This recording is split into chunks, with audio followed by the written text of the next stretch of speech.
Good morning students, मैं P S Kushwaha, lecturer mechanical engineering department, Hewett polytechnic Lucknow, एक बार फिर से कॉम्प्लेक्स स्ट्रेस के लेक्चर नंबर 2 में आप सभी का स्वागत करते हैं। So outcome of the lecture number 2, आज हम लोग डिस्कस करने वाले हैं pure shear, specimen under the pure shear. और प्योर शियर के केस में किस तरीके से किसी ऑब्लिक प्लेन पर नॉर्मल स्ट्रेस और शियर स्ट्रेस डेवलप होते हैं। तो आज का हमारा लेक्चर नंबर 2 का डिस्कशन रहेगा, आउटकम रहेगा a block under the pure shear, और उस केस में कैसे नॉर्मल स्ट्रेसेस निकाले जाते हैं और शियर स्ट्रेसेस निकाले जाते हैं। पिछले लेक्चर में आपको मैंने एक मेंबर, जिस मेंबर पर केवल एक टेंसाइल स्ट्रेस था, और टेंसाइल स्ट्रेस, इस मेंबर पे हमने एक टेंसाइल स्ट्रेस माना था, और हमने देखा था किसी भी एक इंक्लाइंड प्लेन पर उस पे नॉर्मल स्ट्रेस भी होता है और शियर स्ट्रेस भी होता है। तो हमने इस बात को समझ लिया कि अगर किसी मेंबर पर केवल एक टेंसाइल फोर्स लग रहा है जिसके कारण टेंसाइल स्ट्रेस डेवलप हो रहा है, तो उसके किसी इंक्लाइंड प्लेन पर, कोई थीटा एंगल पर अगर इंक्लाइंड प्लेन है, तो उस इंक्लाइंड प्लेन पर नॉर्मल स्ट्रेस भी डेवलप करेगा और इस इंक्लाइंड प्लेन के पैरेलल में एक शियर स्ट्रेस भी डेवलप करेगा। फिर हम लोगों ने कल का जो दूसरा टॉपिक पढ़ा, उस दूसरे टॉपिक में ये जाना कि अगर किसी एक ब्लॉक पर केवल शियर स्ट्रेस काम कर रहा है, तो शियर स्ट्रेस के काम करने पर उस ब्लॉक के अगर ऊपर के सरफेस पे शियर स्ट्रेस काम कर रहा है, जैसे ये ब्लॉक ले लें हम लोग, ये डस्टर है, इस डस्टर पर एक शियर स्ट्रेस अगर यहां पे काम कर रहा है, तो इसका कॉम्प्लीमेंट्री शियर स्ट्रेस इस फेस पर आ जाएगा। तो इस शियर स्ट्रेस को जो इस डायरेक्शन में लग रहा है, यहां पर Q लग रहा है, तो यहां पर Q डैश लगेगा और Q डैश की वैल्यू Q के बराबर हो जाएगी। तो कल हम लोगों ने कॉम्प्लीमेंट्री शियर स्ट्रेस का टॉपिक पढ़ लिया था और ये जान लिया था कि जो शियर स्ट्रेस हम लगाते हैं उसके विपरीत दिशा में और उसके मान के बराबर एक कॉम्प्लीमेंट्री शियर स्ट्रेस डेवलप हो जाता है। आज के जो टॉपिक हम शुरू करने वाले हैं, इस टॉपिक में खास बात यह है, एक ऐसे ब्लॉक को हम लेंगे जिस ब्लॉक पर केवल शियर स्ट्रेस काम कर रहा है, और हम देखेंगे वो शियर स्ट्रेस केवल अकेले में शियर स्ट्रेस के कारण भी किसी इंक्लाइंड प्लेन पर नॉर्मल स्ट्रेस और शियर स्ट्रेस भी डेवलप होते हैं। लेट अस सी, तो एक हम ब्लॉक बना लेते हैं। द ब्लॉक का फिगर रहेगा दिस,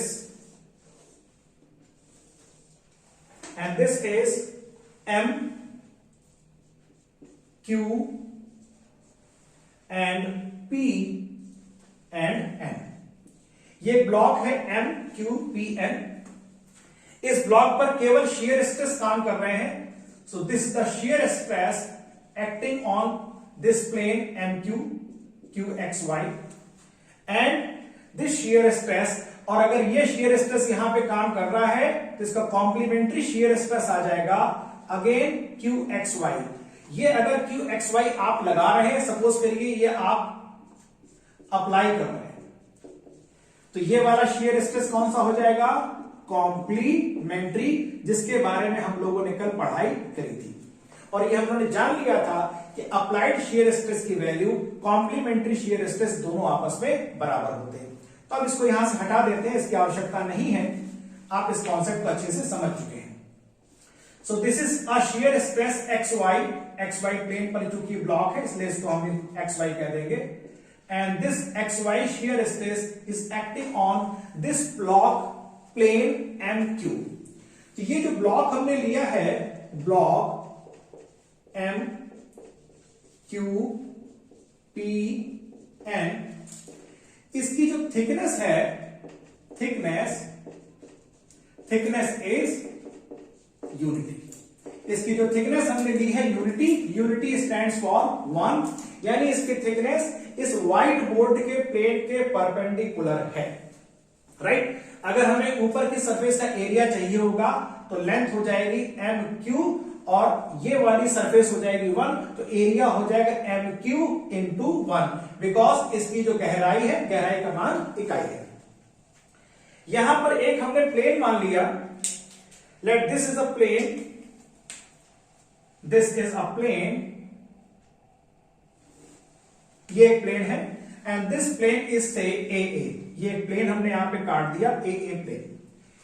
ये प्लेन इस लाइन से दिस पॉइंट इज L, इस लाइन, इस पॉइंट को हमने L बोला। तो ये जो MQ वाला प्लेन था, इस इंक्लाइंड प्लेन इसके साथ थीटा एंगल पे झुका हुआ है। सो यहां पर AA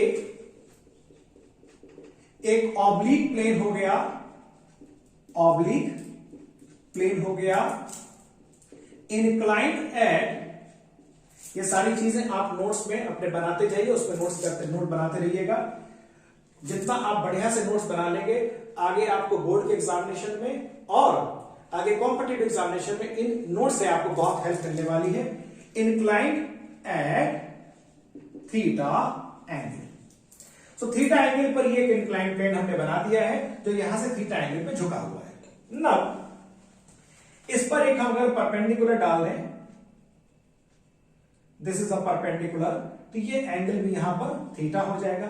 क्योंकि इस ट्रायंगल MLN में ये थीटा है, तो आप समझ सकते हैं कि ये वाली वैल्यू 90 माइनस थीटा हो जाएगी। अब इस प्लेन पर LM, सो ये हो गया AA एक ऑब्लिक प्लेन है जो इंटरसेक्ट करता है, विच इंटरसेक्ट द ब्लॉक कहां पर, एट L और N पर।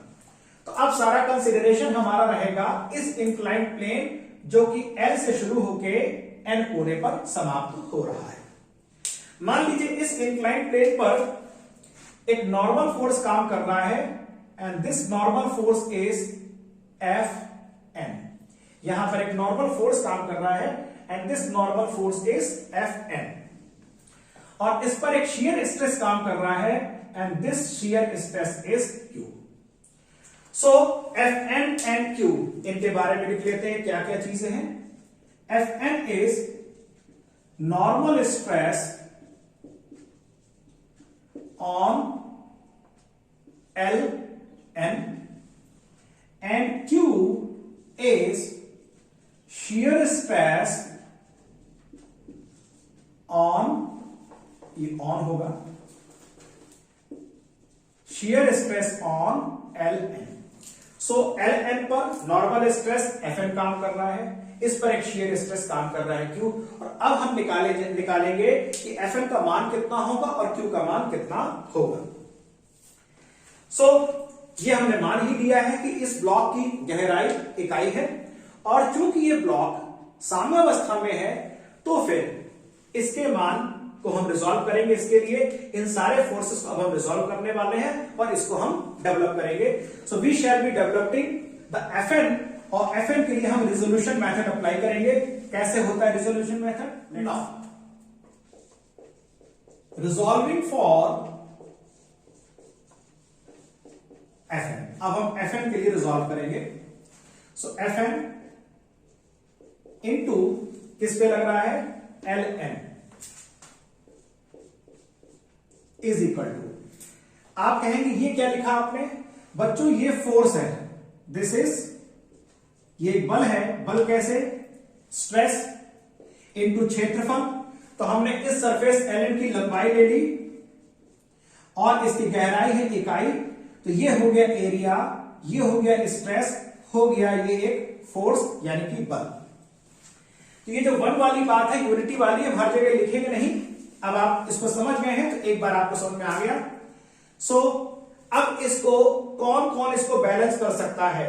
तो एक तो बैलेंस करेगा ये वाला force QXY, shear stress QXY कहां पे काम कर रहा है? LM। और इसका कौन सा कंपोनेंट होगा? ये फोर्स इस डायरेक्शन में है, इसके विपरीत में कौन सा होगा? इसके विपरीत में होगा ये वाला फोर्स इस डायरेक्शन में, that means this is sine theta. Right, क्योंकि इसका एक कंपोनेंट इधर की ओर जाएगा वो कॉस का होगा, एक कंपोनेंट ऐसे जाएगा वो साइन का होगा, ये कंपोनेंट हो गया। अब ये वाला component Q x Y surface mn, और ये इस डायरेक्शन में है, हमें इसके विपरीत वाला कंपोनेंट चाहिए, यानी इस प्लेन के ln प्लेन के परपेंडिकुलर, तो ये हो जाएगा इस और डायरेक्शन में जाएगा, this will be sine 90 minus theta, क्योंकि ऐसे हो रहा थीटा एंगल यहां पे दिया गया। ये हो जाएगा Q x Y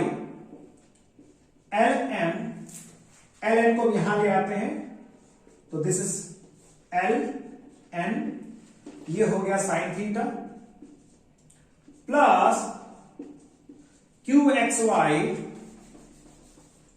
dot mn, इसके नीचे ln आ जाएगा, ln sine 90 minus theta is cos theta, ये वैल्यू यहां पर आ गई। So fn is equal to Q x Y lm upon ln, lm upon ln, ये थीटा है, लिहाजा lm की जो मान है ये आधार हो जाएगा, आधार बटे कर्ण is equal to cos theta.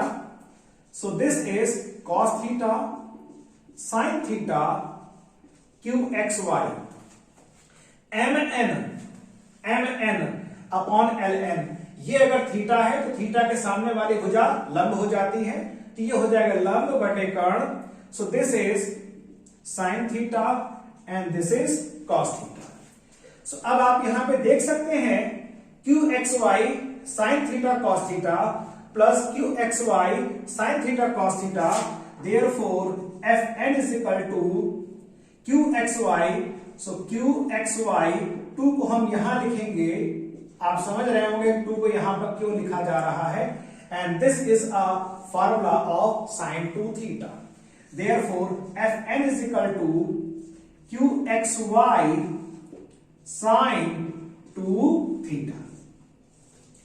ये देखिए हमारे पास एक्सप्रेशन आ गया कि कोई एक ब्लॉक जिस पर केवल शियर स्ट्रेस लग रहा है, उस ब्लॉक पर अगर भीतर में कोई एक प्लेन माना जाए तो थीटा एंगल पे झुका हुआ है, तो उस पर लगने वाला जो नॉर्मल स्ट्रेस होगा Q x Y sine 2 theta होगा। अब क्या घटना घटेगी 45 डिग्री पर, लेट अस सी। नंबर 1, इसको हम लोग पूरे लेक्चर में नोट करके बात करेंगे, और किसी भी लेक्चर में जब ये डिस्कशन आ रहा हो नोट का, तो आपको बहुत इंपॉर्टेंट बातें यहां पर डिस्कस की जाती हैं, और यहां का डिस्कशन आपको इस पूरे टॉपिक का समरी बता देता है, तो you must be focused on this points. तो पहला नोट यह है कि अगर थीटा की वैल्यू 45 डिग्री हो, चूंकि यहां पर साइन 2 थीटा है, साइन 2 थीटा का मैक्सिमम मान 1 होगा। 1 मान कब आएगा? जब थीटा की वैल्यू 45 डिग्री होगी, तो sine 90 is equal to 1। So at theta is equal to 45 degree, normal stress is equal to QXY, right? ये पॉजिटिव वैल्यू है, let us see. At theta is equal to -45 degree, normal stress is equal to QXY, लेकिन ये QXY negative sign के साथ इस्तेमाल होगा, ठीक। This positive value indicate tension, ये जो पॉजिटिव वैल्यू है ये तनाव बताती है, और नेगेटिव वैल्यू हमको बताती है संपीड़न अर्थात कंप्रेशन, ठीक। अब ये बात हमको समझ में आ गई। अब जरा यहां पे एनालिसिस करते हैं कि 45 डिग्री पर तो टेंशन है, -45 डिग्री पर कंप्रेशन है, संपीड़न है। तो अगर हमने इसको 45 माना है, इस तरफ से नाप रहे हैं तो 45, और इस तरफ से अगर नापेंगे तो -45, दैट मीन्स, और MQ एक सीधी रेखा है, तो 45 इधर से, तो यहां पे संपीड़न आएगा और यहां पे तनाव आ जाएगा, देखिए ऐसे। और अगर इस तरफ से नापेंगे तो इस प्लेन पर हमको मिलेगा कंप्रेशन, और कंप्रेशन जहां पर भी होगा तो आपको ध्यान रखना होगा, अगर हम इसकी बात करें, ये M है, ये वाला पॉइंट ये Q है, और अगर -45 नापना है तो ये एंगल ऐसे हो जाएगा, इस तरफ से नापा जाएगा -45, और इस केस में ये वैल्यू जो नेगेटिव का नॉर्मल स्ट्रेस आएगा उसकी डायरेक्शन ये हो जाएगी।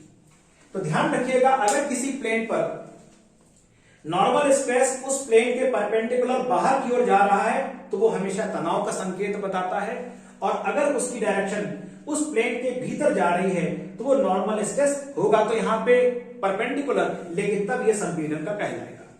इसका मतलब कि 45 डिग्री पर हो रहा है तनाव, -45 पे हो रहा है संपीड़न, अर्थात एक बड़ी मजेदार बात यहां पे निकल के आती है कि ऐसा ब्लॉक जिस पर केवल शियर स्ट्रेस काम कर रहे हो तो उसके भीतर 90 डिग्री के अंतराल पर, क्योंकि अगर हम किसी एक जगह से +45 गए और -45 गए तो बीच में डिफरेंस आ गया 90 डिग्री का, तो तनाव और संपीड़न के जो प्रतिबल उत्पन्न होंगे वो एक दूसरे से 90 डिग्री पर उत्पन्न होते हैं। तो इस बात को लिख लेते हैं, यहां पे लिख लेते हैं कि केवल शियर स्ट्रेस की स्थिति में तनाव व संपीड़न के प्रतिबल एक दूसरे से 90 डिग्री पर स्थित होते हैं। ये बात आपको सबको समझ आ गई। और अगर थीटा 0 हो जाए तो क्या हो जाएगा, और अगर ये थीटा 0 हो जाए इसका मतलब कि ये जो प्लेन आपने बना रखा है ये एंगल हमने ऐसे नापा था थीटा, और अगर थीटा 0 हो जाए तो ये प्लेन LN वाला प्लेन ऐसे जाके मिल जाएगा। इन दैट केस अगर थीटा की वैल्यू 0 डिग्री हो जाएगी तो नॉर्मल स्ट्रेस की वैल्यू यहां पर 0 हो जाएगी। सो इस तरीके से आपने देखा कि एक ऐसा ब्लॉक जिसमें शियर स्ट्रेस लग रहा है तो उस पे किसी भी इंक्लाइंड प्लेन पर नॉर्मल स्ट्रेस भी लगता है। दूसरी बात, हम 45 डिग्री के वैल्यू पर इंटरेस्टेड क्यों हैं? आप कहेंगे सर आप बार बार 45 की बात क्यों करते हैं? इसलिए करते हैं क्योंकि बाकी जो दूसरे थीटा हैं 10 डिग्री, 20 डिग्री, 15 डिग्री, 25 डिग्री, इन सब वैल्यूज पर नॉर्मल स्ट्रेस की वैल्यू होगी, बट एज ए डिजाइनर जब आप बीम डिजाइन करेंगे, कोई कंपोनेंट डिजाइन करेंगे, we are always interested to find the what is the maximum value of the stress. किसी भी चीज को डिजाइन करते समय हम हमेशा इस बात पे इंटरेस्टेड रहते हैं कि स्ट्रेस की मैक्सिमम वैल्यू क्या है। तो स्ट्रेस की मैक्सिमम वैल्यू पे ही सारी चीजें हमको डिजाइन करनी होती हैं, और हमें यहां पे स्ट्रेस की मैक्सिमम वैल्यू तभी मिलेगी जब साइन 90 हो। साइन 90 तब होगा जब थीटा 45 डिग्री हो। सो हमने यहां पे इस चीज को देख ली, और अब हम इसके बाद यहां पर देखेंगे कि जब किसी पर इस तरह का केस है तो हमने Fn तो निकाल लिया, और अब हम इस पर लगने वाला शियर स्ट्रेस निकालेंगे। तो हम लोग बोर्ड को साफ कर लेते हैं। Resolving for shear stress. अब हम इस इंक्लाइंड प्लेन पर लगने वाले शियर स्ट्रेस के लिए इक्वेशन जनरेट करेंगे। सो Q कौन सा प्लेन है? LN। हम बात कर चुके हैं डेप्थ इकाई है तो उसको अब यहां पे नहीं लिखेंगे। इसकी डायरेक्शन इस ओर है, सो अब इसके विपरीत पे कौन होगा? इसके विपरीत में होगा दिस QXY, जिसको रिजॉल्व करेंगे तो ये कंपोनेंट इस ओर जाएगा जो कि इस Q के विपरीत होगा। So this QXY, this length MN, and इस ओर जाएगा this is cos 90 minus theta. इसकी बात हो गई। अब ये वाले श्रीमान जी हैं, this is minus QXY LN, and ये इस डायरेक्शन में जाएगा, यानी इस QXY का कंपोनेंट जो इंक्लाइन डायरेक्शन में जाएगा LN की दिशा में वो cos कंपोनेंट होगा, and this is cos theta. यहां पर आपको संभव है, मुझे ऐसा लगता है कि ये नेगेटिव क्यों है, ये आपको परेशान करेगा या कर रहा होगा। So this QXY MN cos 90 minus theta, एक बात हो गई, minus Q x Y L N cos theta, ये क्यों हुआ? देखिए ऐसा है, हम इसका इस सरफेस पे लगने वाले शियर स्ट्रेस के संतुलन की बात कर रहे हैं। तो क्यू की दिशा में लगने वाले बल माइनस क्यू के विपरीत लगने वाले बल बराबर 0। अब क्यू की दिशा में कौन कौन लग रहा है? क्यू हो गया, और इसका कंपोनेंट भी इस दिशा में आएगा, तो वो सारे धनात्मक हैं, माइनस। अब क्यू के विपरीत कौन है? ये वाला कंपोनेंट। तो जो माइनस वाला कंपोनेंट है, जब इक्वल टू के उस ओर जाएगा तो पॉजिटिव हो जाएगा, क्योंकि ये इस कंपोनेंट में था, ये इस डायरेक्शन में था, इसलिए माइनस था, पॉजिटिव हो जाएगा। ये वाला पॉजिटिव हो जाएगा क्योंकि ये वाला माइनस में था, क्यू के विपरीत था, एम एन वाला, उस ओर जाके ये पॉजिटिव हो जाएगा। रही बात इस क्यू एक्स वाई की, चूंकि ये क्यू की डायरेक्शन में था, तो इस डायरेक्शन में इक्वल टू के लेफ्ट हैंड साइड में रहने पे पॉजिटिव था, तो इक्वल टू के राइट हैंड साइड में जाएगा तो ये वैल्यू यहां पर वैल्यू नेगेटिव हो जाएगी। सो आई थिंक आपको इस नेगेटिव को समझने में समस्या नहीं आएगी। फिर भी अगर आता है तो आप कमेंट बॉक्स में लिखिएगा, तो हम दोबारा से इस पर डिस्कशन कर लेंगे आगे के किसी लेक्चर में, इसको रिवाइज करते हैं।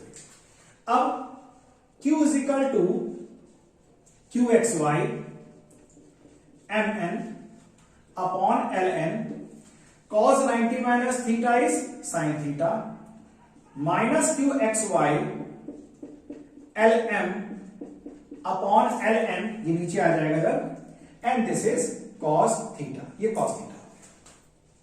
Q is equal to Q x Y M N upon L N, M N upon L N. Theta ये है, थीटा के सामने वाली भुजा लंब होती है, तो लंब बटे कर्ण, it is the sine theta. So this is sine square theta, क्योंकि ऑलरेडी यहां पे साइन थीटा है। Q x Y L M upon L N, ये cos theta, so cos theta एक पहले से है, so this is cos square theta, right. तो क्यू एक्स वाई कॉमन लिया जा सकता है, this is sine square theta minus cos square theta. अब अगर हम यहां पे माइनस क्यू एक्स वाई कर दें तो ये हो जाएगा cos square theta minus sine square theta, और ये फार्मूला आप सबको पता होगा, this is cos 2 theta. Therefore Q is equal to minus Q x Y and cos 2 theta. ये हमारे सामने एक फार्मूला डिराइव होके आ गया कि अगर किसी ब्लॉक पर केवल शियर स्ट्रेस काम कर रहे हैं, तो उसके एक सरफेस से अगर थीटा कोण पर झुका हुआ कोई एक प्लेन है, तो उस प्लेन पर कितना शियर स्ट्रेस लगेगा उसका फार्मूला आ गया। एंड ऑब्वियसली ये जो शियर स्ट्रेस का मान है वो अलग अलग थीटा वाले प्लेन पर अलग अलग होगा, बिल्कुल ठीक बात है। कुछ 10 डिग्री, 15 डिग्री, 20 डिग्री, 25, 45, 60, सब पे अलग अलग वैल्यू उसकी होगी। So this shear stress will have different values at different planes inclined at different values of theta. Therefore Q is a function of theta. Now अब हम देख लेते हैं कुछ स्पेशल केसेस। सो इसको यहां से साफ कर लेते हैं, इस जगह का हम लोग इस्तेमाल करेंगे। एंड वंस अगेन अब हम यहां पे बात करेंगे कुछ नोट्स की। So number 1, theta is equal to 45 degree. So theta अगर 45 डिग्री है, cos 90 0, so Q is equal to 0 degree, right. लेकिन हमने इसके पहले देखा था कि theta is equal to 45 degree पर एफ एन की वैल्यू जो थी वो क्यू एक्स वाई के बराबर थी। अभी कंपेयर करेंगे, थीटा इज इक्वल टू से 0 डिग्री। सो थीटा अगर 0 डिग्री है, so this is what Q is equal to minus QXY. So at theta is equal to 0 degree, it is minus QXY. And at theta is equal to 90 degree, ये कितना हो जाएगा? Cos 180, cos 90 plus 90, sin 90 minus sin 90 minus 1, and this is Q is equal to QXY. यहां पर हम इस बात को देखेंगे, ये डिस्कशन के लिए जरूरी है कि जिस वक्त शेयर स्ट्रेस की वैल्यू 0 है, उस वक्त नॉर्मल स्ट्रेस की वैल्यू मैक्सिमम थी, and this value is a maximum value. तो एक बात ये फिर से साबित हो गई कि नॉर्मल स्ट्रेस जहां पर मैक्सिमम होता है, वहां पर शेयर स्ट्रेस की वैल्यू 0 होती है. सो अब हम उस कंपोनेंट को एक बार दोबारा उसका फिगर बना लेते हैं जो हम लोगों ने लेक्चर 1 में पढ़ा था, जिसमें केवल टेंसाइल लोड था और उसके इंक्लाइंड प्लेन पे हमने देखा था नॉर्मल स्ट्रेस भी है और शेयर स्ट्रेस भी है. दैट मीन्स अगर किसी कंपोनेंट पर केवल टेंसाइल स्ट्रेस है, तो उसके भीतर अलग अलग थीटा पर अलग अलग मान के नॉर्मल स्ट्रेस भी आपको मिलेंगे और शेयर स्ट्रेस भी मिलेंगे. ठीक उसके विपरीत अगर किसी ब्लॉक पर केवल शेयर स्ट्रेस लग रहा है, तो उसके भीतर अलग अलग थीटा पर अलग अलग प्लेन पर अलग अलग वैल्यूज के आपको शेयर स्ट्रेस मिलेंगे और नॉर्मल स्ट्रेस भी मिलेंगे. हमने पीछे फार्मूला आपको डिराइव करके दिखाया था. सो अगर हम एक सिमिलैरिटी की बात करें, तो डायरेक्ट स्ट्रेस के केस में Fm भी मिलेगा, Q भी मिलेगा, और केवल शेयर की बात करें, प्योर शेयर की बात करें, तो यहां भी हमको Fm भी मिलेगा एंड Q भी मिलेगा. तो shear stress and normal stress दोनों ही डेवलप होते हैं प्योर टेंसाइल या प्योर शेयर के केस में. टेंसाइल के विपरीत में हम कंप्रेसिव स्ट्रेस भी ले सकते हैं. तो अगर प्योर कंप्रेसिव है, यानी कंप्रेसिव फोर्स लगा और कुछ नहीं है, तब भी उसमें नॉर्मल स्ट्रेस भी होगा और शेयर स्ट्रेस भी होगा. और प्योर शेयर के केस में भी नॉर्मल स्ट्रेस भी होगा. और जस्ट हैव द कंपैरिजन. हम लोगों ने इसके पहले कल पढ़ा था डायरेक्ट स्ट्रेस का केस, जिसमें डायरेक्ट स्ट्रेस इस केस में टेंसाइल लग रहा है, तो डायरेक्ट स्ट्रेस की वैल्यू हो जाएगी F/A. प्योर टेंसाइल फोर्स, तो प्योर टेंशन का केस ये था, जिसमें हम लोगों ने नॉर्मल स्ट्रेस का फॉर्मूला डिराइव किया था F/A cos square theta, F/2A sin 2 theta. आज हम लोगों ने, so this is the case of the pure tension and this is the case of a pure shear. Pure shear में हम लोगों ने पढ़ा कि normal stress is QXY sin 2 theta and shear stress is minus QXY sin 2 theta. जरा इसको compare करते हैं टेबुलेशन फॉर्म में. यहां पर हमने लिखा प्योर टेंशन, यहां लिखा प्योर शेयर. प्योर टेंशन का normal stress, shear stress. Pure share का नॉर्मल स्ट्रेस, शेयर स्ट्रेस. यहां पे डिफरेंट एंगुलर पोजीशंस को हम दिखाएंगे, जो यहां पर ये वैल्यूज हैं थीटा की वैल्यू. हमने दो वैल्यू यहां पे ली. At theta is equal to 0 degree. तो अगर ये वाला प्लेन ऐसे वर्टिकल हो जाए, क्योंकि ये एंगल हमने मेजरमेंट किया है इस ओर, ये अगर ऐसे वर्टिकल हो जाए, so normal stress will be F/A, और F/A का मतलब ये टेंसाइल स्ट्रेस के बराबर हो जाएगा. इसकी वैल्यू टेंसाइल स्ट्रेस, यही टेंसाइल स्ट्रेस हो जाएगा. परंतु थीटा 0 होने पर शेयर स्ट्रेस की वैल्यू 0 हो जाएगी. फिर से एक बात साबित हो गई कि जहां पर नॉर्मल स्ट्रेस की वैल्यू मैक्सिमम होती है, वहां पर शेयर स्ट्रेस का मान 0 हो जाता है प्योर टेंशन के केस में. आइए प्योर शेयर में चलते हैं. प्योर शेयर में theta is equal to 0. That means जो LN वाला प्लेन है, थीटा 0 होने पे कैसे हो जाएगा? ऐसे हो जाएगा. यानी ये जो प्लेन ऐसे नीचे जा रहा है, ये QM पर मैच कर जाएगा. ये प्लेन ऐसे मुड़ेगा, मुड़कर ऐसे हो जाएगा. उस केस में normal stress theta 0 is 0 and shear stress is minus QXY. Minus is a symbol of the compression, otherwise tension हो जाएगा, लेकिन ये मैक्सिमम वैल्यू है. अब यहां पे देखिए, यहां पर जब नॉर्मल स्ट्रेस की वैल्यू 0 है तो शियर स्ट्रेस की वैल्यू मैक्सिमम है, यानी एक दूसरे की कॉम्प्लीमेंट्री है। जब नॉर्मल स्ट्रेस मैक्सिमम तो शियर स्ट्रेस 0। यहां पर उसी कंडीशंस में प्योर शियर के केस में नॉर्मल स्ट्रेस अगर 0 हो गया तो शियर स्ट्रेस की वैल्यू मैक्सिमम हो जाएगी। थीटा 45 डिग्री, 45 डिग्री में cos square 45 1/√2, this is f/2a, यानी ये वैल्यू अगर हम आगे बढ़ा दें दिस इज ft/2। यहां भी अगर वो काम कर देंगे 45 तो sin 91 हो जाएगा and this is also ft/2। एक बड़ा इंटरेस्टिंग रिजल्ट हमारे सामने आया in case of the pure tension. और अगर ये एक इंक्लाइंड प्लेन यहां से 45 डिग्री पर झुका हुआ है तो नॉर्मल स्ट्रेस का मान और शियर स्ट्रेस का मान आपस में समान होता है और यह दोनों मान डायरेक्ट स्ट्रेस के मान के आधे आधे होते हैं। परंतु अब आपको ध्यान रखना है कि शियर स्ट्रेस का यह मान मैक्सिमम होता है जबकि नॉर्मल स्ट्रेस का यह मान मैक्सिमम का आधा है। बट शियर स्ट्रेस ft/2 से ज्यादा नहीं पहुंच सकता क्योंकि शियर स्ट्रेस मैक्सिमम तभी होगा जब थीटा 45 डिग्री होगा।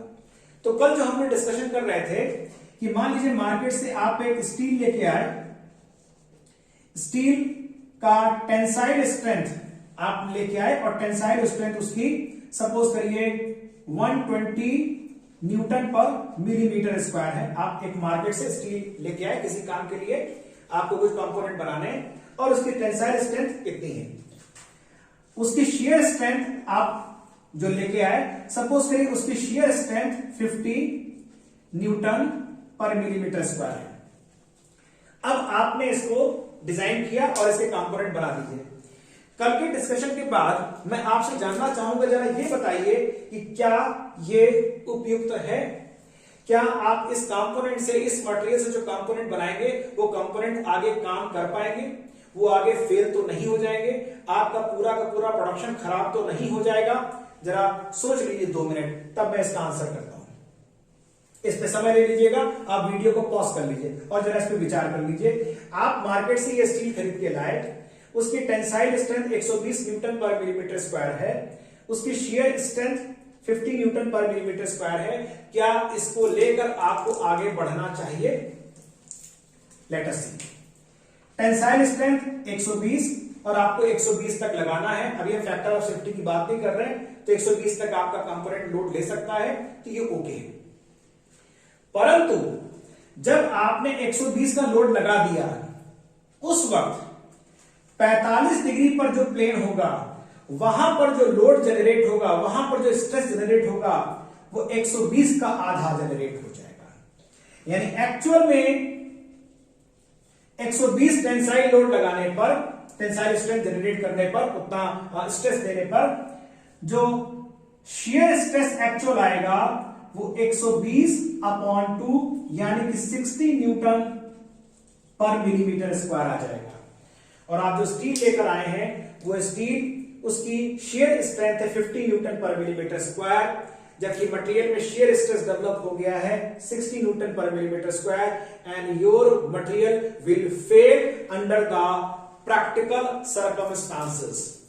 वास्तविक परिस्थितियों में आप जो स्टील कंपोनेंट लेकर आए हैं, जो मटेरियल लेकर आए हैं, वो जब कंपोनेंट उस पे बनेगा, उस पे लोड पड़ेगा तो वो शियर में फेल हो जाएगा, क्योंकि शियर में उसकी ताकत केवल 50 की है और शियर में उस पर स्ट्रेस डेवलप हो गया है 60 का। तो आपको इसलिए बातें यहां पर आपको समझाई गई हैं। अब 45 डिग्री पर प्योर शियर के केस में क्या होगा? 45 डिग्री पर नॉर्मल स्ट्रेस हो जाएगा sin 91, इट इज QXY, और 45 डिग्री पर ये cos 90 करके 0 हो जाएगा। तो एक बार फिर से आप देखिए कि नॉर्मल स्ट्रेस मैक्सिमम है तो शियर स्ट्रेस 0 हो जाता है। तो एक बात हमेशा ध्यान रखिएगा, जहां कहीं भी नॉर्मल स्ट्रेस अगर मैक्सिमम है, इस केस में नॉर्मल स्ट्रेस मैक्सिमम कितना है? FT। जहां कहीं भी नॉर्मल स्ट्रेस अगर मैक्सिमम है तो शियर स्ट्रेस 0 होगा, नॉर्मल स्ट्रेस अगर मैक्सिमम है तो शियर स्ट्रेस 0 होगा, और अगर शियर स्ट्रेस मैक्सिमम है तो यहां पे नॉर्मल स्ट्रेस देखिए इसमें 0 हो गया। सो आई थिंक यहां पर आपको प्योर टेंशन और प्योर शियर के केस को लेकर किसी तरह का अब कोई कंफ्यूजन आपको नहीं रहेगा। नेक्स्ट लेक्चर जो हम बात करेंगे वो हम बात करेंगे two mutually perpendicular direct stresses की, right. So till then thank you very much.